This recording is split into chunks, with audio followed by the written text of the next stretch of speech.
buat saya menyerah itu tidak ada kata menyerah. Kalau kita capek, kita boleh istirahat sejenak. Tapi setelah itu kita kembali lagi ke track kita untuk mengejar mimpi kita. Dulu saya kemana-mana itu syuting tuh diantar almarhum papa saya. Saya dibayar honor pertama kali itu 500 ribu. 500 ribu itu syuting. Dari Bandung ke Bogor itu naik bis. Udah 40 ribu. Udah menginap di hotel 40 ribu juga, 50 ribu juga. Mungkin nggak cukup lah. Tapi ya itu nggak boleh menyerah. Itu adalah proses. Tidak ada hidup yang tidak melewati proses. Sampai papa saya bilang, jangan kita bekerja itu karena uang. Jangan, tapi biarlah uang yang akan datang kepada kita karena kita bekerja. Karena kalau kita bekerja karena uang, takutnya yang namanya manusia ada ambisi. Ambisi boleh, tetapi jangan berbentuk ambisi yang terlalu. Tapi jadikan itu menjadi motivasi kita. Dan juga biarlah kita naik itu step by step. Kayak saya dulu nggak pernah menyangka saya punya mobil Lamborghini, punya rumah, nggak ada. Semuanya saya jalani dengan setapak. Dan dulu tuh saya percaya banget kalau rezeki yang kita punya, kita harus bagi kepada siapapun itu. Jadi honor pertama saya tuh umur 14 tahun, dapat honor dulu 500 ribu. Honor saya yang pertama sampai saya umur 23 tahun, saya nggak pernah tahu berapa banyak uang yang saya miliki. Semuanya saya titipin di orang tua saya semua. Saya titipin di mama saya dan saya titipin di papa saya. Saya bilang ke mereka, pakai aja uang saya. Waktu itu kan karena papa saya udah dilikuidasi banknya. Silakan pakai aja, nggak apa-apa, berapapun pakai. Yang penting saya mau biar buat makan aja. Itu yang saya lakukan kepada orang tua saya. Dan saya tuh baru pegang uang itu umur 23 tahun. Akhirnya mama saya bilang, udah kamu udah gede, biar kamu yang pegang uangnya. Dan waktu itu papa saya meninggal saya umur 16 tahun. Saya pikir papa saya meninggal, wah itu akhir dari semuanya. Karena saya merasa umur saya 16 tahun apa saya bisa untuk menanggung ibu dan adik-adik saya. Tapi memang papa saya tuh selalu bilang, jangan takut. Karena Allah itu pasti memberikan cobaan yang kita pasti bisa lewatin asal kita ikhlas. Nah, papa saya tuh selalu bilang, sapa setiap orang, silaturahmi itu penting. Karena Allah itu memberikan rezeki bukan hanya uang aja, tapi pertemuan, nafas kita, ketemu sama orang. Bertemu sama orang itu rezeki.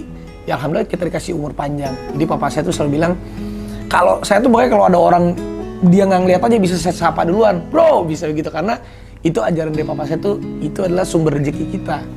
Karena sehatnya kita, ketemu sama orang, siapa tahu dia nanti suatu saat kita susah, dia nolongin kita. Jadi itu adalah rezeki yang bener-bener silaturahmi itu. Kalau kita salaman ibaratnya nih, kalau sekarang karena lagi covid aja kan orang nggak salaman. Tapi kan bukan itu maksudnya. Dengan salaman, dengan kita menyapa orang, Allah itu suka menitipkan rezeki dari situ. Jadi kita bantuin orang, jangan pernah takut.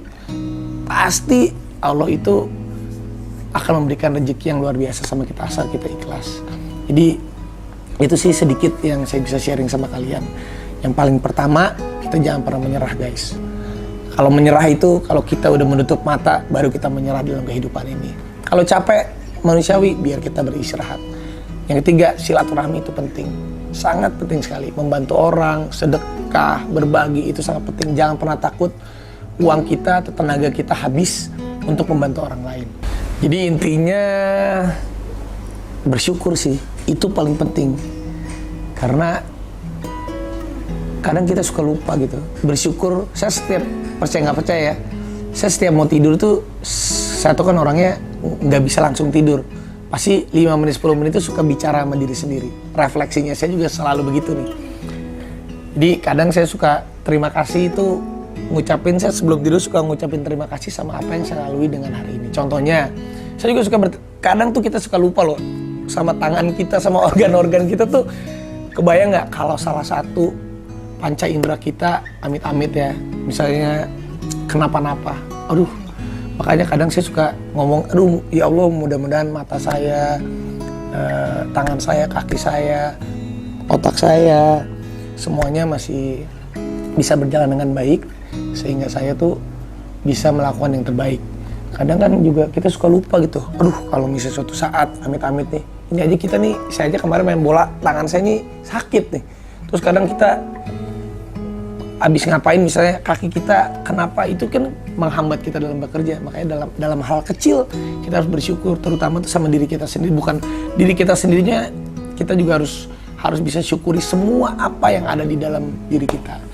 Sama istri saya tuh kadang suka juga ngucapin terima kasih meskipun random ya. Saya kalau lagi enak aja, sayang makasih ya kamu udah selalu sabar sama aku gitu. Meskipun aku suka kadang gengsi, tapi ucapan terima kasih sama ibu saya juga, "Ma, makasih ya."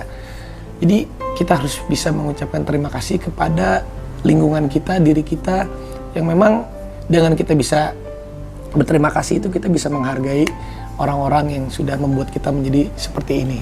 Kadang juga itu dia, saya percaya bahwa doa dari orang sekitar itu yang paling benar-benar banget, yang makbul banget buat kita.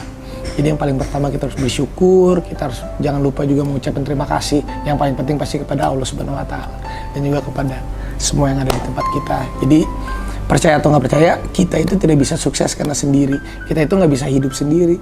Kita tuh nggak bisa apa-apa sendiri. Makanya silaturahmi kepada semuanya yang ada di dekat kita, bahkan yang ada jauh dimanapun, itu penting banget. Aku tuh nggak tahu kenapa suka dijulukin sama teman-teman tuh Miss Congeniality, apalah itulah pokoknya. Karena itu dia, memang aku tuh nggak tahu. Aku tuh takut kalau kehilangan teman itu. Aku bingung sih membedakan teman sama sahabat gitu. Karena semua itu ya aku anggap sahabat aja. Jadi aku takut banget kalau kehilangan teman, karena percaya nggak percaya tuh doa dari teman-teman kita juga itu yang membuat kita menjadi sukses.